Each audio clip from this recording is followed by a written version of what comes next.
ఇటువంటి టెస్ట్లు మనం గతంలో కూడా చేయించాం. అప్పుడు ఈ అవని రిపోర్ట్లను మార్చేసింది కదా. కానీ ఇప్పుడు నేనెవ్వరికీ తెలియకుండా టెస్ట్ చేయించాను. హాస్పిటల్లో అక్షయ్ నా గురించి రక్తం ఇచ్చింది కదా, ఆ రక్తాన్ని పేరున్న పెద్ద ల్యాబ్కి పంపించి టెస్ట్ చేయించాను. తను నా కూతురు అని నిర్ధారణ అయింది.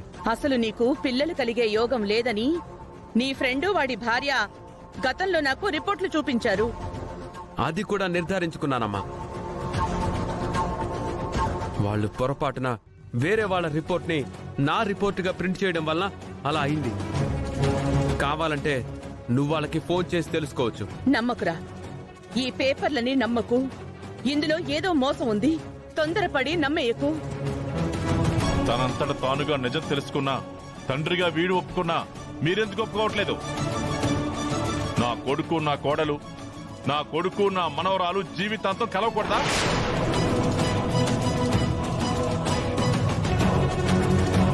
ఒక తండ్రిగా శ్రీకర్ నమ్మినప్పుడు లోకమంతా నమ్మకపోయినా పర్వాలేదు.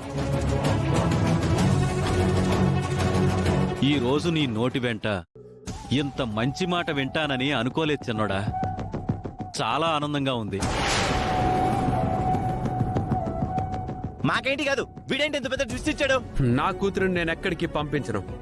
ఇంతవరకు అక్షయ్కి తల్లి మాత్రమే ఉంది.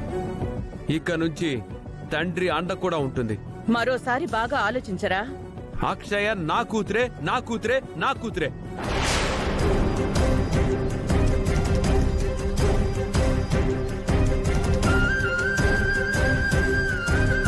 నువ్వు ఇంతలా నమ్మిన తర్వాత ఇంకా మేం చెప్పింది ఏం వింటావు? పల్లెటూళ్ళలో నా పరువు పోవాల్సిందే, నా గౌరవం గంగపాలు కావాల్సిందే. అమ్మా, అక్షయ్ నా బిడ్డను తెలుసుకోవడానికి నాకెన్ని రోజులు పట్టింది. తనతో ఎంతో ఆనందంగా గడపాల్సిన మధుర క్షణాలన్నిటికీ దూరం అయ్యాను. నీలాంటి జాతకంతో పుట్టిన నీ మనవరాల్ని నువ్వు దూరం చేసుకోవద్దమ్మా. దయచేసి ఈ నిజాన్ని నమ్ము. ఓ కాగితాన్ని తీసుకొచ్చి నిజమని నమ్మమంటున్నావు. నేను నమ్మను. దీనిని మనవరాలిగా నేను అంగీకరించను.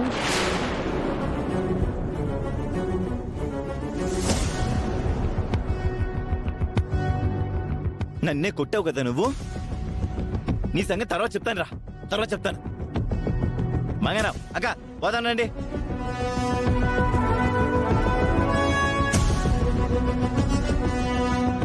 నేను మళ్ళీ కలుస్తానమ్మా. ఈ సంతోషాన్ని పండగలా మార్చుకుందాం.